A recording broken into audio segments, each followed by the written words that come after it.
Welcome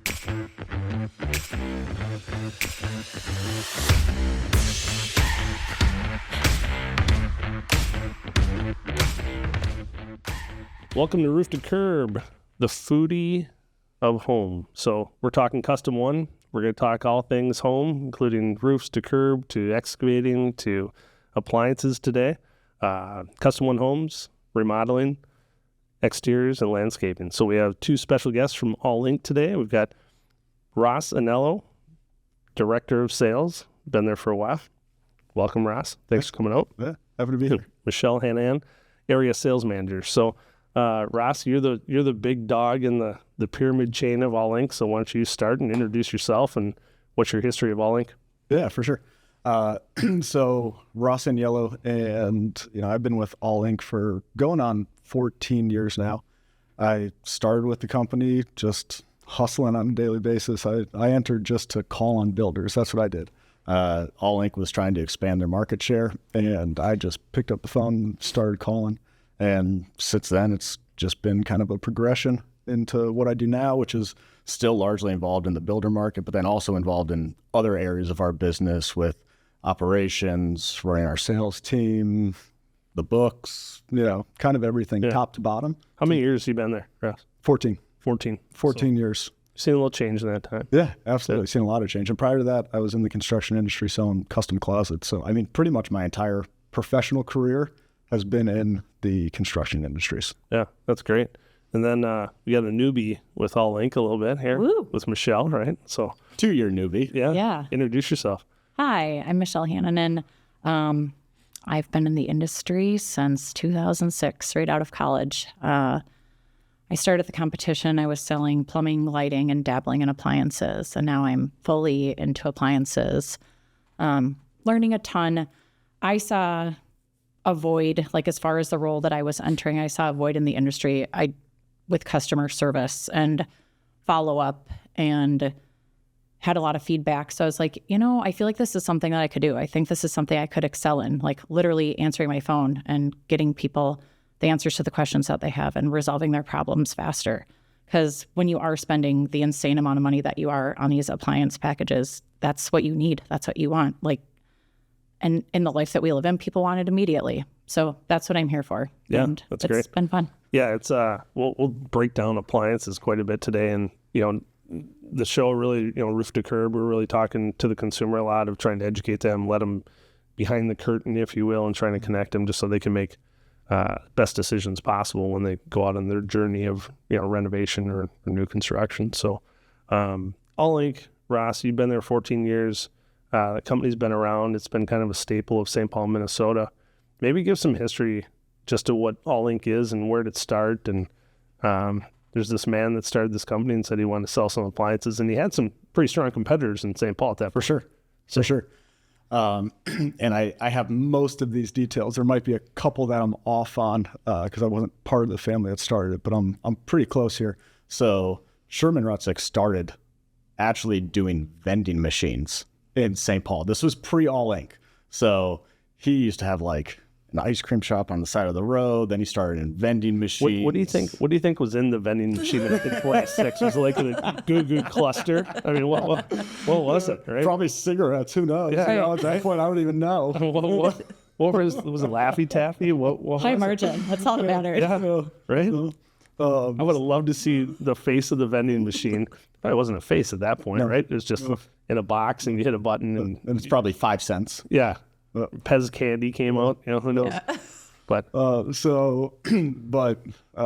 when All Inc. started, it was All stood for apartment laundry leasers. Sure. So today, a lot of people think that All is just that we sell it all. Yeah. Right? Yeah. Because we sell appliances, we sell countertops, we sell cabinets, we do everything in the kitchen. So a lot of people just assume that All is like, oh, they sell it all. But All was originally apartment laundry leasers. But that explains your stronghold in the multifamily world, right? Exactly. Because it started there. Exactly. It was actually a very natural but driven progression, because basically what happened is the company was leasing laundry to apartment buildings. Then they formed relationships with the apartment buildings, and started selling them appliances for their apartment replacement business, and which is still a business that we're huge in today. But the refrigerator goes out, the range goes out, they need a new one. So we had the relationship because we were supplying the coin-operated laundry, started selling them appliances. And in the very beginning, we're talking like one brand. I think GE was our first brand. Sure. So we just had one thing to offer them. But then that just naturally progressed because we had the relationship. Then we had the relationship with the property manager to sell them the laundry. Then we got the relationship with the developers who were building the buildings. Well, I'm trying to think back into, the 50s and 60s. So the Twin Cities market, you're looking at some very large suburbs that were born in that time frame, right? So all these apartments and rentals are booming, plus laundromats. I mean, exactly. Sherman was a genius. Yeah, right. And then so the appliance world is kind of divided up between like retail and box stores and builder distributors. And we're a builder distributor. So essentially what that means, and there's more to it, is that we sell to the builder markets. So we entered the market as a builder distributor and started supplying those multifamily buildings with their new appliances. Sometime around then, and I actually don't know exactly when it was that Mark Rutzik and his brother Jim entered the business, but those were Sherman's sons. Yeah. And they started working that market to start supplying more and more appliances to apartment replacement and to multifamily. So, I've met Mark before. I haven't met the other brother, but my guess is they're born in the 40s or 50s. Yeah. Right? Yep, that'd be about right. So they enter into probably the 70s, maybe 60s, 70s. Yeah. And then they come in, and what happens at All Inc? Well, I mean, essentially, we kept on growing from there. We really became a substantial and dominant player in the market, specifically for apartment replacement, laundry leasing, and then new construction multifamily. That started to progress into supplying to multifamily buildings was actually very similar to supplying to like large tract home builders. And just to your point before, suburbs started to explode, more and more tract home builders. So we started to get involved in that market of supplying to single family home builders there. Where we kind of always had a gap was in the luxury markets. Sure. Right. Because it's kind of a different, it's a different segment. They're different brands that you go in. We used to talk about like the big three, which was like Whirlpool, GE, Frigidaire. So here's kind of a question. Orrin Thompson, right? Orrin Thompson built a lot of homes in the Twin Cities market. Was that a client of All Inc? You know what? I don't know. Okay. Yeah, I don't know. Wensman Homes would be a good example. Yeah, you bet. Going back, Ryland would be an example going back. But you're going back, you're predating my time at All Inc with some of that stuff. And what I skipped in there is that then later on in that, and this goes back to probably about 20 years ago now, Ryan Rutzik, who was Mark's son, entered the business. Sure. And Ryan stepped in and started off in the apartment replacement market. But where we really saw substantial growth in the multifamily industry was when Ryan started working on that market. So you kind of had this generational change of Grandpa was laundry leasers. Sure. Next generation was apartment replacement. Yeah. Next generation was multifamily, and then continued to grow into the single family and where we are now. So what do you think Ryan would fill the vending machine full of versus Sherman? I think there's a difference there. Protein bars. Yeah, is Ryan heavy protein bar guy? Or is he mixing He likes to work out. Mixing Skittles a little bit, you think? So, cool. Yeah, talk about you guys, All Inc. was purchased as well a couple of years back. Maybe talk about that transition, maybe just how the culture's changed and the history of how that has impacted the business. Yeah, for sure. So a little bit before we got there, so this is probably about like 15, 16 years ago, they actually, All Inc. sold off all of that coin-operated laundry leasing program. And then we're solely focused on supplying new appliances to those builder segments. When I entered the business is when we started getting more involved into that luxury market. And that's also the time that Sherman passed away. So he was no longer in the business.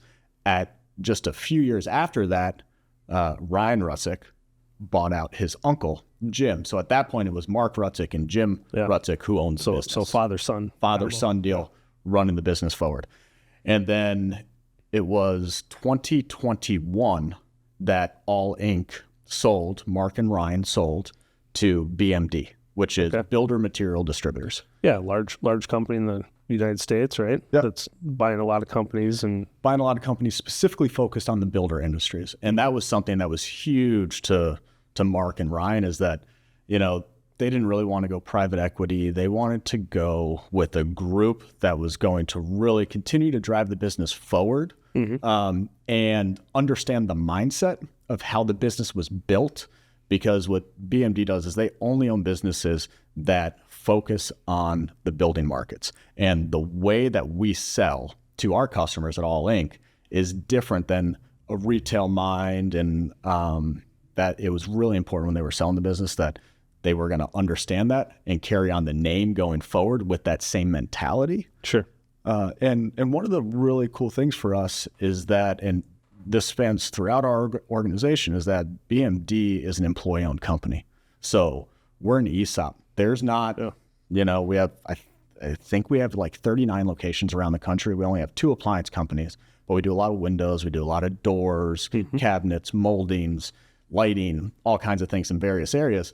But every one of those employees is an owner of BMD as a whole, not just All Inc., but BMD as a whole. Mindset's a little different with that, right?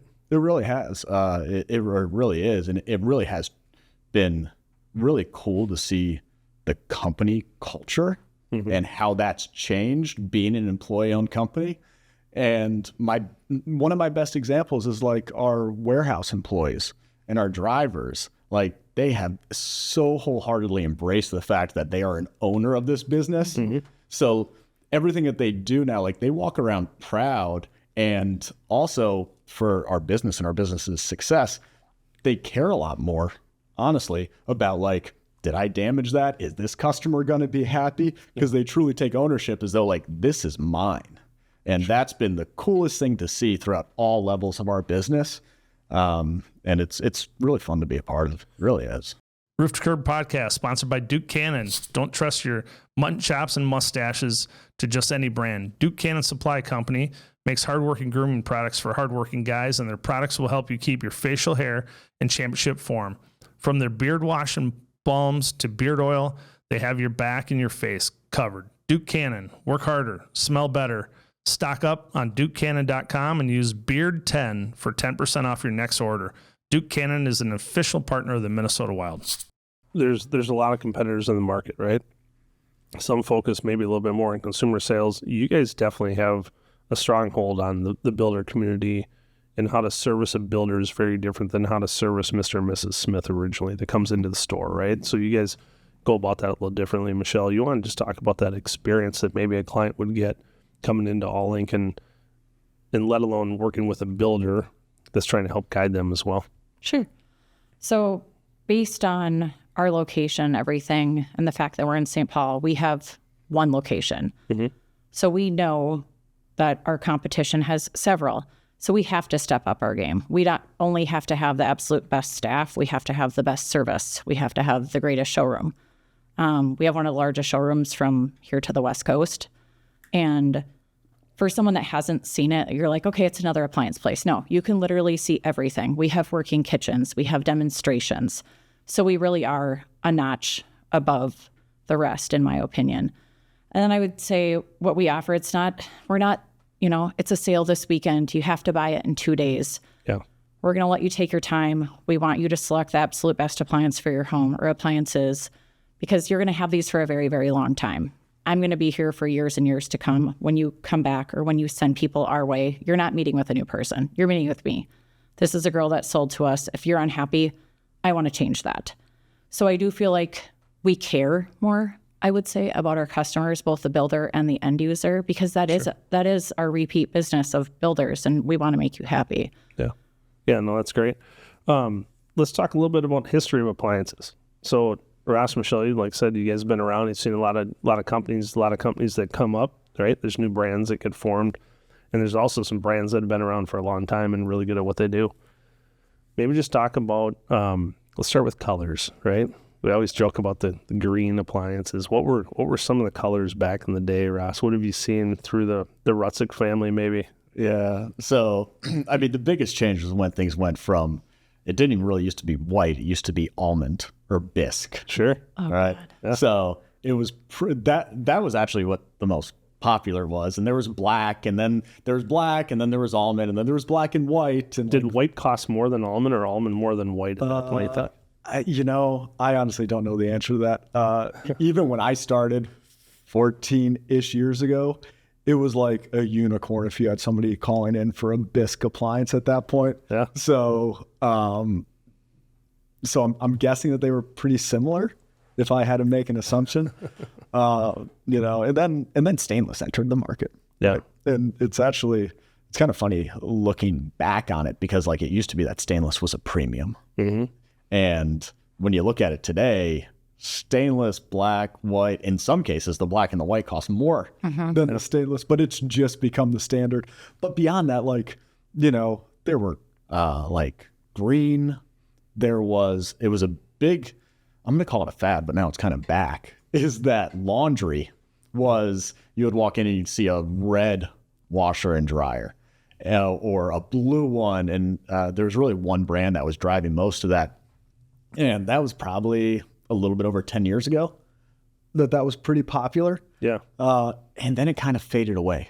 And Yeah, then it didn't last very long. Well, Yep. and that's there. and there are definitely, there's other things that are like that too, but even just for laundry, it faded away. Everybody went to, you either sell white or some version of a black stainless something. Some Yeah. companies would call it graphite or Graphite. whatever else, right? Yeah. But it's like a dark stainless color. But now we're actually seeing that colors are getting reintroduced in the laundry market by some brands. Yeah, and you went to this phase of built-in laundry as well, right? Laundry used to just be kind of a standalone. It was down in a basement, or now these laundry rooms are in these unbelievable spaces that might multitask as an office. They might multitask as a rear entry and a locker space and a craft room, and you just see a lot of different things going on with it. But Well, and think about this, and this goes to some of the homes that you build. Like, every home used to have one laundry room.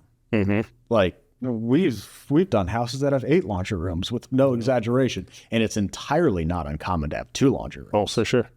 Yeah. Especially if you're lakeside, poolside, all these other, you got a lot of towels going on, or the stackables that are in, primaries or master type situations. Yeah, and that's The color thing is one thing, like, because now you also have the designer ranges, Yeah. Well, which has been furniture pieces. yeah, really, it's been a really popular trend, and there used to only be a couple brands that did it, and they were hugely expensive. and now there's more and more brands that are entering saying, Hey, we can make something look pretty too. You can have any color you want. Yeah. I would say ranges are like buying a car, Yeah. right? It's Ranges like are jewelry. cooking to people, devices. too. Yeah, jewelry, furniture, and the capabilities. We'll get into that in a little bit. But Raj talked about colors. What's the hot color of appliances outside of stainless right now? If you're going to sell an appliance and people are like, nope, I want the hottest color. I don't care if it's trend or not. I want this shiny new color that nobody's got. What would it be? if you want to look at what's sold more than other things as a hot, would be like a matte black range. Okay. That's probably the hottest. Interestingly, the hottest color is no color at all, and doing panel ready everything and Yeah. making it disappear. Yeah. Built in. And Yeah. that's been a huge transition from exactly what you're saying of this stands out to now this disappears. Yeah, blends. Yeah. And then you get into the whole pantry side of it and, butlers, and, kitchens and those kind of things. So, Michelle, we let Ross talk colors. Let's talk features. Sure. So let's talk about what features were back in the day outside of you turned a knob and it got hot, right? Oh, God, so, you're taking me back. I've only been in appliances 2 years. so when you were not born, Yeah. what were the trends that were going on? God. Ross, help. Yeah. So refrigeration was pretty straightforward, right? Yep. And then there's the evolution of probably you got water out of a refrigerator. Then you got ice out of a refrigerator or a freezer, Versus using the tray. right? Yep. So that was a big deal. What was the what else happened? Cooking wise, right? I mean, it wasn't, just your electric or gas. Induction has picked up significantly, not just because, the government's going to show up at your house apparently and take your gas away, but Yeah. it's faster, it's very efficient, it's safer. You're talking induction. So induction ranges have come to the market and taken a very large portion of them. How often are you seeing a consumer come in and say, I'm going to induction here? I'd say at least 40%. So that's a pretty big number. And that's grown, right? Yep. So it was pretty small 10 years ago, right? And just, I think because it's the USA, our spaces are getting larger, adding things on such as ice makers, dishwasher drawers, because you can't just have one dishwasher because we want to be able to do them at different times or different cycles. I think you nailed a point. So U.S. cooking, right, versus European cooking in the space, the size, right? So 30-inch or smaller, 24, Yep. right, cooking device, Right. versus a 30, 36, 42, 48, 60, like mammoth of a machine, right? Totally. What is a 60-inch cooking device cost these days? You're, depending on if it's, dual fuel, you're over $10,000 to $12,000 easily. Yeah. But- And up, right? Yeah. Can you Absolutely. Can you hit 20 grand? Oh yeah. Yeah, Easily. right? And But again, to like the people that entertain, that's not like they don't even think about it because this is their baby. This is something that they enjoy so much. And like having, now our kitchens are literally where everyone hangs out. It's not in the family room or living room anymore. Everyone's at the island. So a 60-inch device gets you 2 full-size ovens and 8 burners, Yep. right? Or you could do, That's a lot of mac and cheese. a griddle. That is a lot of mac and cheese. A lot of frozen pizzas and mac and cheese That's there. a lot of tombstones. Yeah. Veggies. But they're going to come out really good. Yeah. What, The best of the best. Michelle, if you were cooking on a device like that, what would Michelle cook? You don't want to ask me. It's going to be mac and cheese and whatnot. don't burn the As water. long as I have a recipe, I'm good. Okay. I'm definitely not the gourmet chef, though. Life is Ross too is a little chaotic. foodie, isn't he? He likes to eat the food. I generally prefer eating. Yeah. You know what? I don't cook that much, but it's impressive how much I've learned about cooking from being in this industry. Yeah. For sure. And And you've got to have some pretty good food because darn you're right. in this, Yes, you're darn right. which is awesome. Yeah. So no, I do enjoy to cook. Yeah, food does taste different coming off of certain appliances, And it's especially when the chef's involved. the chef is really. They what make makes it the difference. easier now, though. You don't have to be a chef. Yeah. Like I can stick in my probe and you literally hit a button and it says, Great you're good. segue. Stick it on this rack. That's the difference today. Totally. Times. So here we go, right? What's different in appliances? Probes. What does a probe do, Michelle? So you can literally put it in any type of meat and it's going to tell you this is the exact temperature that you want at this time. Yeah. And now we even have apps. So you can be sitting outside having a cocktail with your friends on the deck and, oh, my food's done.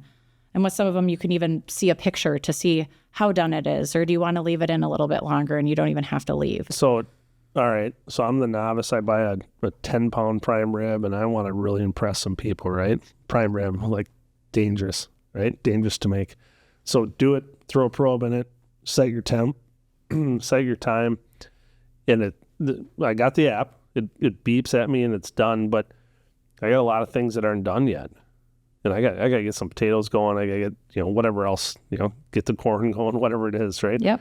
And what are some of the things that cooking devices now do with probes that make you that professional chef? So where I'm going with it is you put the probe in, you cook it, timer goes off. Does the oven just keep baking at 400? No, it can leave it there for you. So it's not going to scorch your food, or some will very, very minutely open to let go of some of the heat until you are ready for that. So it becomes a warming drawer almost, or a warming device, right? So your food doesn't get overcooked and you don't pull it out like the Grinch roast beef, right? What's wrong with that? Even that's different though. I didn't have a glide rack when I had my range, and now I'm like, oh, you don't have to burn your hand to take your food out? Well, this is amazing. Right.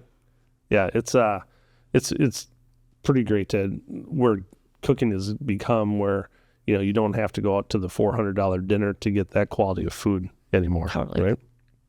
So, how about refrigeration? What's new in refrigeration? Has that really changed? The aesthetics, the performance, what's different, Ross? Yeah, it has. So as things have become more sophisticated, for lack of a better word, and we've gained a better understanding of what makes food last longer, the technology in refrigeration has changed. So you're telling me in refrigeration, you buy grocery and it lasts longer based on the product. Absolutely. Okay. Absolutely. Or the brand. Yeah. Okay. Yeah. Technology of the product. Yeah, essentially how it's built, right? So like to way oversimplify this, what makes food go bad is temperature swings and humidity swings. Okay. That's what makes food go bad. Yeah. And it is a substantial and notable difference if you can keep a food in the refrigerator at a consistent temperature and a consistent humidity. And that's kind of hard when you're opening and closing a refrigerator. Bingo. So as you go up in lines of refrigeration, so to speak, and in brands, when you get to brands that have dual compressors and dual evaporators, and I know that sounds heady, but essentially what that means is that the refrigerator has its own temperature and humidity control, and the freezer has its own separate temperature and humidity control. Because what a more Is that the high end? Is that the luxury products Yes. that you're speaking of? Yes. Okay. So you're doubling in the price, tripling, quadrupling even, depending on what products you're comparing. But what a more basic unit does is it has a compressor that makes the freezer cold. And when the refrigerator needs to get cold, it blows air from the freezer into the refrigerator. So you see these big temperature swings up and down. Yeah. And at the end of the day, that's what causes your food to go bad. So all right. So I don't know if you guys are comfortable talking brands. I am. So I think we're talking about Sub-Zero. Sub-Zero, and there's other There's luxury competitive- brands who do the same there's thing. competitive but products, but- Sub-Zero is the one who started that. So we're in, let's say, a luxury conversation of refrigeration, right? And these columns are anywhere from $5,000 to $9,000. Yeah, I mean, you could do a 48-inch for $20,000. Sure. So they're expensive, right? They're not your $1,500 refrigerator. But if I'm going to buy food and I get to use it longer and I don't have to throw it out as often, is there any studies out there that say, hey, by doing this, you will save or Yes. get more usage? So what do you save? Like, where's the return, right? Like if we put geothermal in a house, there's a return. Or if we do solar panels, there's a return. What's the return? Do you remember the number? I've heard the number before. I want to say it's like $1,300 a year or something, but I feel like it was way higher than that. it could be. My brain doesn't rember numbers like that. Especially with So. the cost of grocery now, right? It's insane. But what I will tell you is that it's a substantial number Yeah. that you save just in the groceries over the life of that refrigerator. But you also need to keep in mind that those products that are at that price point are manufactured to last for 20 years. Yeah. So return on investment's pretty good. Exactly. Versus a lot of the everyday products are going to last for 5 to 8 years. A lot of people hate it when I tell them this when they're making a selection, but like if your laundry dies 3-4 years from now, I'm going to tell you it's probably worth it to replace it over buy a new one. It's the same thing for refrigeration. Hopefully it lasts longer than 3 or 4 years, right? But at that point, like you're not that far off of the expected life cycle of that product. Yeah. Versus when you're talking about what you're talking about and the return on the investment of that luxury refrigerator that's made to last 20 years, that has dual compressor, dual evaporator. Aside from the food alone, you're probably going to replace 3 other refrigerators in the amount of time that refrigerator is going to live. And if that one dies 10 years from now, and I say dies, like something stops working, I'm still going to tell you that you're better off taking service on it versus replacing it. For sure. Heavy expense. I know we've had people come and say they've had a product for 20 or 30 years and they want to replace the handle. And that manufacturer, Sub-Zero, did have the handle. Yeah. Right? You can get it. I was like, holy cow, that's kind of crazy. They still have the SKU. They still have the product. I had the opportunity to go to a cooking session and learning appliances with one of the luxury refrigeration products, and they served lettuce that was 30 days old, like in a refrigerator for 30 days, and you can tell that compared to the day one lettuce it was that impressive. It's nuts. They try to help 30 you days. too some brands have like cards saying to have it even longer, this is where you should place it. Like they have it down literally to a science where to place your food to have it stay the longest. So if I'm the consumer, I come into All Inc. and I say, hey, I'm looking for value and I'm looking for education. I can get all that at All Inc., right? Absolutely. Okay, great. Roof to Curb is sponsored by Will Anderson Insurance. I want you to try a quick exercise for me. Think of your insurance person. Okay. Can you picture them? It's probably some person from high school or the old neighborhood that you no longer keep in touch with. Insurance is too important for the status quo. Isn't it time you switch to one of the best? Will Anderson can help you with all of your home, auto, and commercial insurance needs. He'll give you a fair solution. He'll be there to pick up the phone when you need him most, and he'll explain a complicated business like he's reading a children's book. Reach out to Will Anderson, and we bet you he'll save money too. Call or text Will for a quote at 612-361-7283 or visit willandersonagency.com. What else about refrigeration? Like, I think the shapes have changed. I think the colors have changed. I think the interiors, you want to speak to that a little bit? Yeah, for sure. The lighting. Yeah. Lighting? Yeah. Yeah. Now they have like stadium lighting that will like amp up when you open it. Interiors even like to have Like stadium, like there's like a scoreboard in there? stainless. Yeah, right. Kind of. Pretty wild. Says Michelle's winning. Or for me, there are ones now that have nighttime mode. So for the snackers at 2 a.m., like Nachos. literally you open it. Todd knows too much. Not just what kind of pizza is in Michelle's refrigerator? That's all I know. It's called Aloha, Smokin' Aloha. So it's basically like the pineapple and the meats and everything, but it has to have lots of jalapenos. Got it. Extra spicy, just like me. It can only be. I heard it tastes better at certain points of the Oh, day. yeah, definitely at 3 a.m. Yeah. versus any other time. funny. It's clutch. So you got lighting, you got stadium lighting. There's some LED lighting. I've seen products where you actually take shelves out and you put the shelf back in and the light is still good on the shelf. Yeah. Magnetics, right? Yeah, it's done via magnetics, and you know what? Some of this stuff, you're like, man, how did it take people so long to figure this out? That you put the lighting at the top of the refrigerator, and then you fill the refrigerator with food, and there's no longer light going to the stuff that's Yep. on the bottom. Here's my dark refrigerator. Yep. But that was just kind of the standard. People never thought anything different until somebody entered the market and said, "Hey, we can put the lighting on the shelf, and you can put it any place, and now you can actually see." I do think that the interiors of refrigeration and the changes and like the enhancements, like all of a sudden refrigerators became sexy, Yeah. right? Like it's not just like, oh, it's just this white plastic thing in here. Now it's like stainless and lighting and the adjustments of it's pretty crazy. Well, but a lot of what you're speaking to, and it spans across appliances entirely, is, and you being in the construction industry for as long as you have, you've seen this change.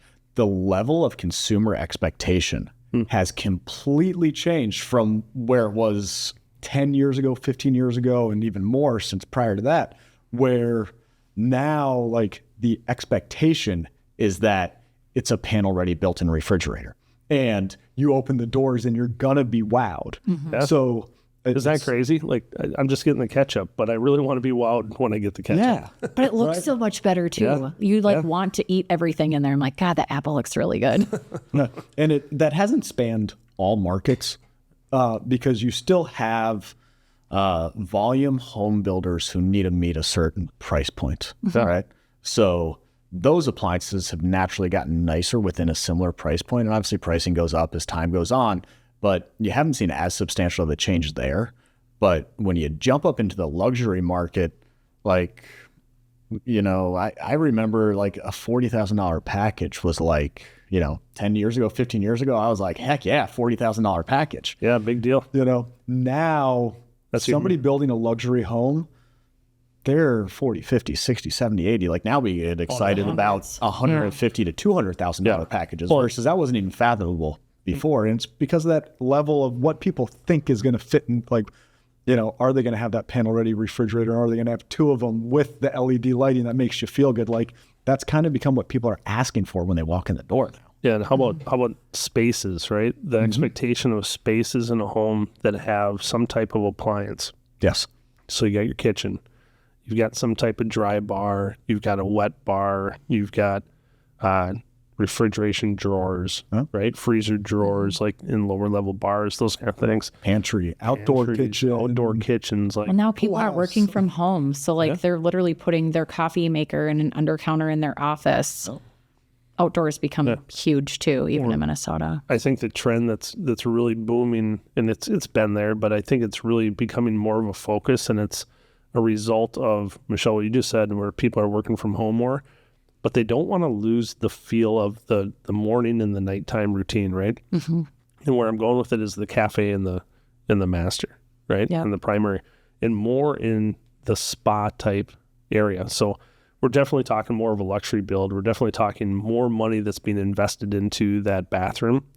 But when you start looking at time spent in both those spaces in the AM and PM, it's pretty impressive. And then you tie it back into what you just said: coffee, juice, water, people with medications. I don't want to go from, especially at nighttime, I don't want to go from upstairs, downstairs, and back and forth. I want to be able to just open up a door and have a chilled water there, or whatever it might be, right? Skincare products. Now people spend so much money with refrigeration, right? So, and those products aren't cheap. No. You know, I mean, it's not your, I don't know what they're not sitting from Target on your countertop. Let me tell you that. Yeah, no. So, but it's crazy just to see the impacts and the evolution of what that is. So, you know, when you get to a 75 or 100 or 200 or even $300,000 package, it doesn't take real long. And we really haven't even talked outdoor cooking.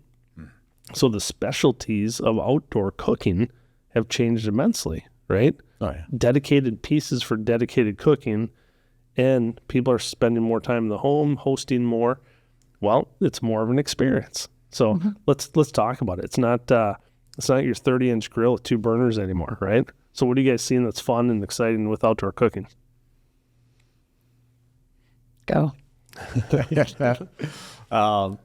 Well, Not the hot dog roller. No. But, you know, like, to your point, like, it's gotten much more specific, where now you can grill on gas, you can cook on charcoal, you can cook on wood, you can cook on a lump charcoal wood fire. Sure. Smokers with pellet smokers. Yeah. Flavor, all the different flavors. Yeah, exactly. Yeah.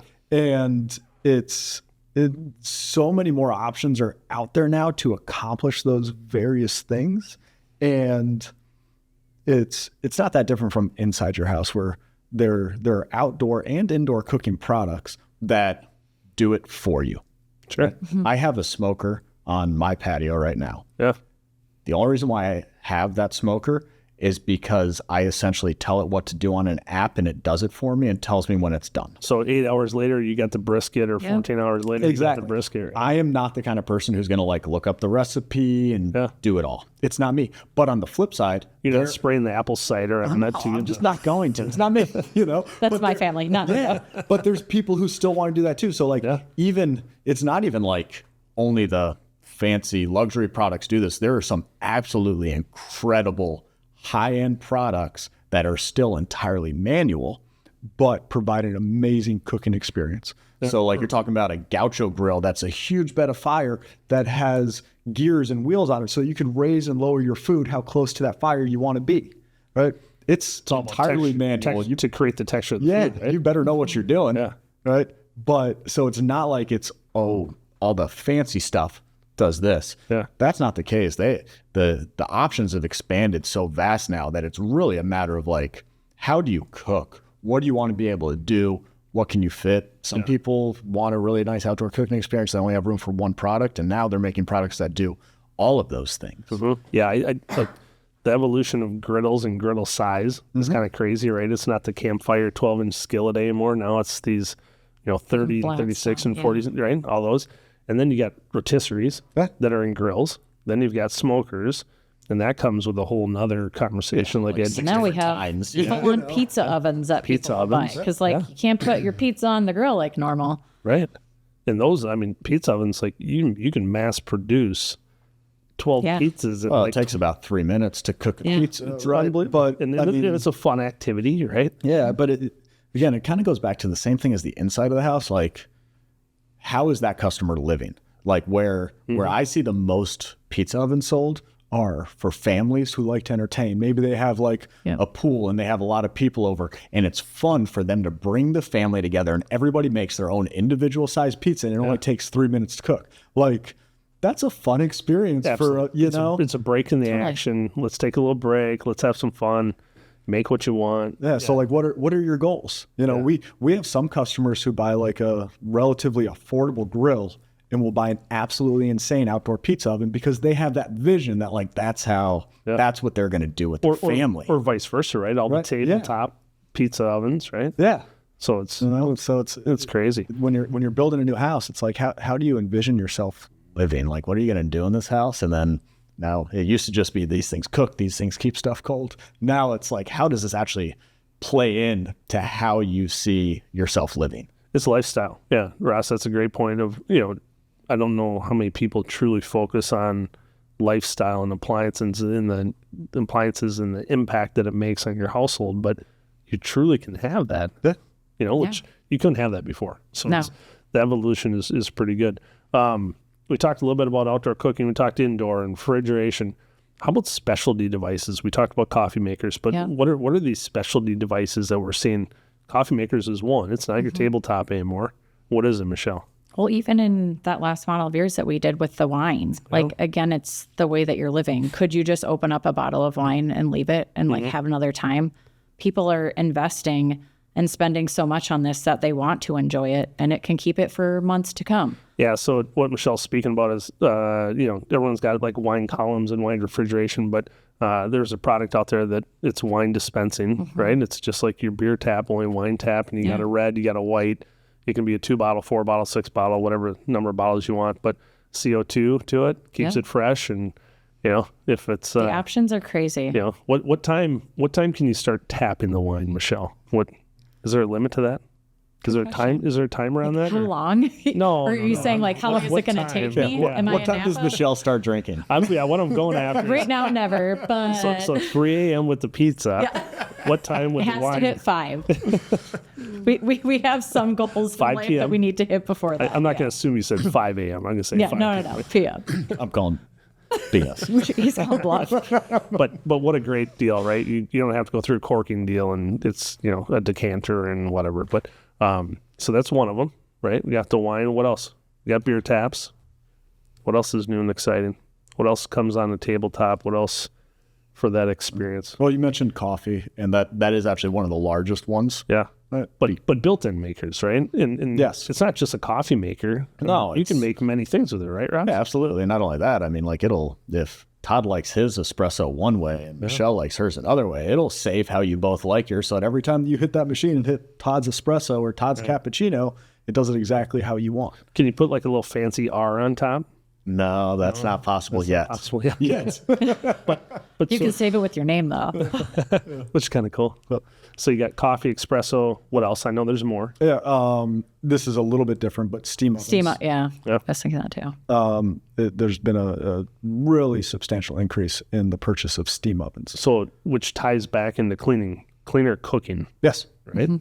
So cleaner and in a lot of cases better cooking. Like, if you're not a true chef like me, right? Or like I'm not a true chef. The biggest fear is always drying out your food. Cooking with steam, you're putting moisture into the food. Yep. Right. So now you can make popovers. I know. Thank God. Thank God my casserole will be so good. Ross heavy croissant. I moved here from Florida. I had never heard of a casserole in my life until I moved to Minnesota. Casserole, hot dish, these like Jello salad things. I went to my wife's grandmother's house, and she was like, "Oh, grab some salad." There was like nothing but Jello stuff on the table, and I was like, "Who are "Where's these people?" the salad?" Yeah, is that the protein? Yes, there's protein in there somewhere. We digress. Tangent. So I think there's just so many ways to get that experience and that host and how do you want to live from a cleaning, cooking wise, fresh food, amazing food with probes that you can be a professional chef overnight by purchasing a product and following a display, right? But about 4 or 5 years ago, I went over to the International Builder Show, and Ross, we were just talking about that earlier, world's biggest show for construction. And it was all about Alexis right? It was all about voice activated. It was all about heavy technology, and there's some manufacturers that are, they got TVs on the display of the refrigerator and whatnot, but they had a vehicle in their booth, and it was allowing people to remotely run their cooking. And I was like, all right, so you're telling me I'm coming back from the baseball game, and I'm like, oh, I gotta get the oven on, right? So I can turn the oven on, but there's no food in it. Or people would leave it and it would refrigerate it until it was ready to cook. So that was kind of crazy. And I really haven't seen it like get legs, but Alexis was a big part at one point, and I don't really know where it's at today, from voice activation and some of the remote access. Have you guys seen that? Is that catching on? Is it it's kind of slowing down? It's gone away? I feel like they're trying, they're trying to get there, and you can do things from your phone. The hard thing with appliances is just the safety features. So I'm coming home from swimming lessons and I want to turn on the oven because I'm like, crap. But you can't turn it on your phone unless it's actually set to the correct mode, because otherwise I could turn it on and have a child at home that opens it up and whatever happens. Yeah. So I get why they do it, but I feel like they're not quite there yet. Yeah. I would say they have knock to open features like in a dishwasher and whatnot now. So you don't actually have to pull, or literally with refrigeration or freezing, like you can bump it with your hip and you have your huge Costco lug that you brought in, then it'll open up for you. So I think there's features like that are more often used than the apps and whatnot, but with the cooking, they're getting there. Yeah, or the one-touch features, right? Totally. All those kind of I think a lot of it they're just still figuring out. So it's not, to me, it's not that different than like when we talk about like, is there going to be a day where Tesla has the entire city running on cars that don't have drivers in them?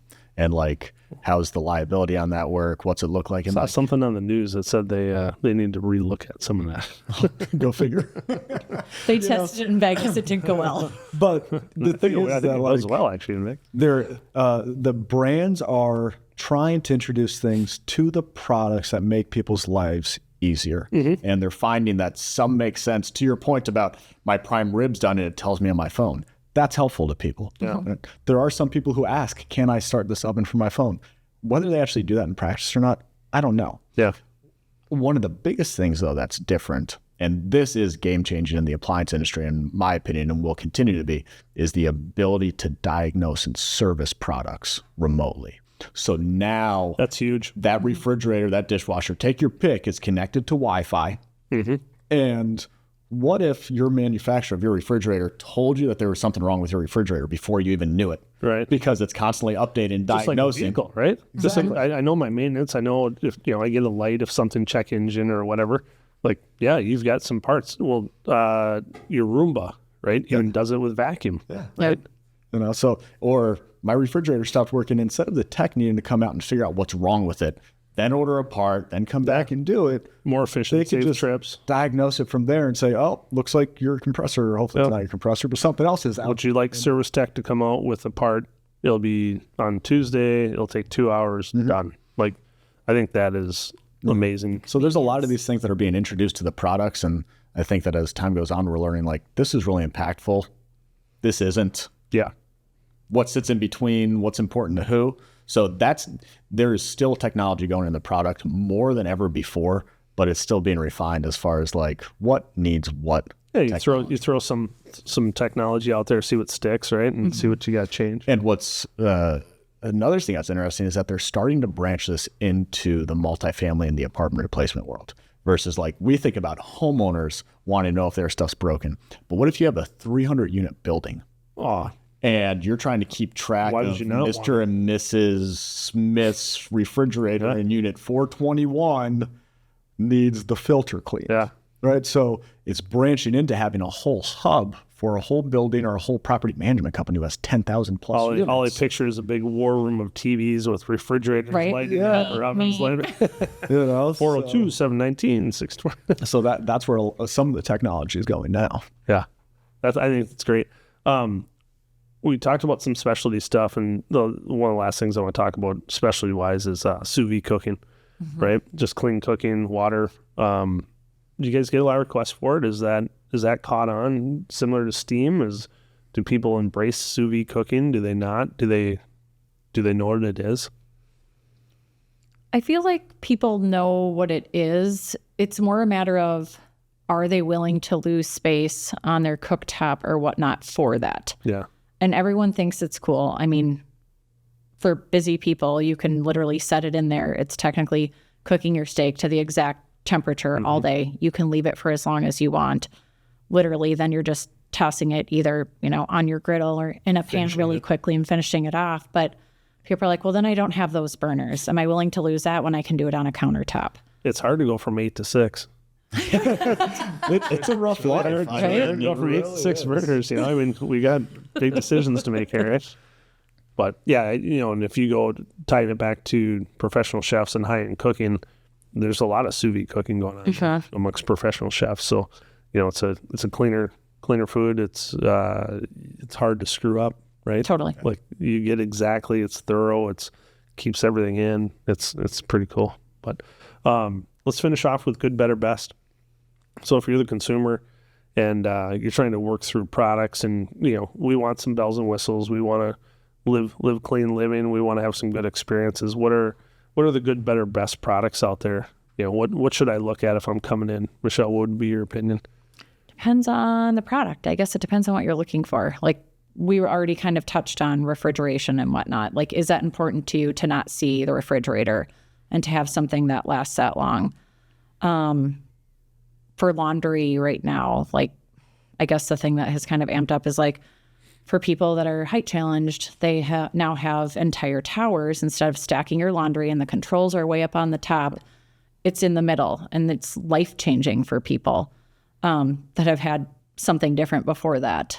Help me, Ross. Yeah, well, I think it's hard to say brand-wise. Generally speaking, we got some luxury products. Yeah. We got some moderate. We got some base products. So like, there's stuff where in would I between. guide me a little bit so I'm not surfing online? Yeah, exactly. So what are luxury brands? Where are those at? if you're starting at the top, you're talking about, and forgive me if I miss some, but you're talking about Wolf Sub-Zero. Okay. You're talking about Thermador. You're kept talking about Miele, GE Monogram, Gen Air.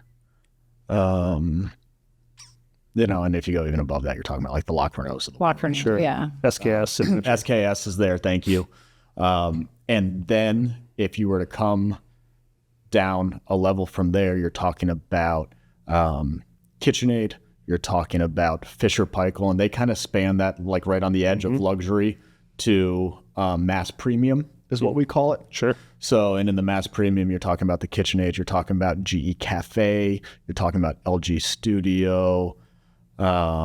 Electrolux, Any of the pro lines, some of the brands have a pro. exactly that, and that's the thing where like these areas do get really gray because GE is a brand. GE makes a very basic model, and then they make GE Cafe, which really goes towards the top of mass premium and almost into luxury. Yeah. And then, so in our world, we kind of talk about the mass brands, mass premium, which are those ones that I just mentioned, and then the luxury. And it's not often that luxury steps anywhere down, but it's very common that Stagger. mass brands and mass premium, a lot of them are the same companies that kind of fit someplace in between, depending on what product you're talking about. Yeah, it's a Toyota Lexus conversation, right? Exactly. And the look, the features change throughout there. Sometimes the manufacturing changes within there, but what ultimately, there's normally something that drives a selection. So there's normally one piece or multiple pieces that will drive a selection towards a certain brand or towards a certain price point. So that might be somebody saying, I want a panel ready refrigerator. If you want a panel ready refrigerator that looks good, you need to go to the luxury Yeah. or the high end of the mass premium. Okay. There's no basic or lower end of that. That allows that. Exactly. Yep. Somebody might walk in and say, you know what? I don't need anything fancy. I just want basic stuff, but I want a 36-inch range. Yeah. None of the mass brands make that 36-inch range at an affordable price point.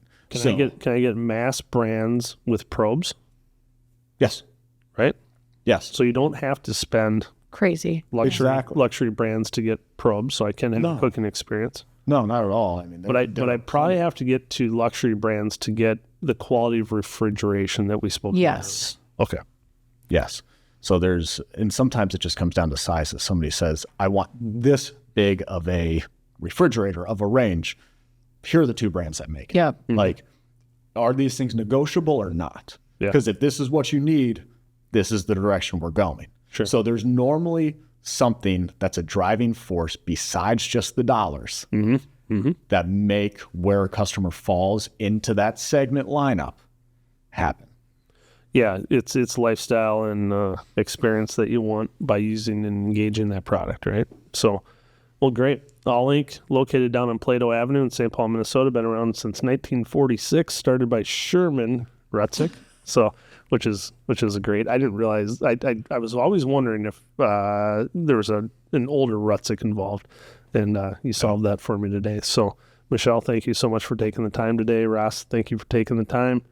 I'd love to put you guys on the spot and say, if you're buying a product today, what would you buy? But we'll save that. Another day. Yeah, another day. After the lights turn off. That's Roof to Curb. Thanks for coming out. Thanks for having us.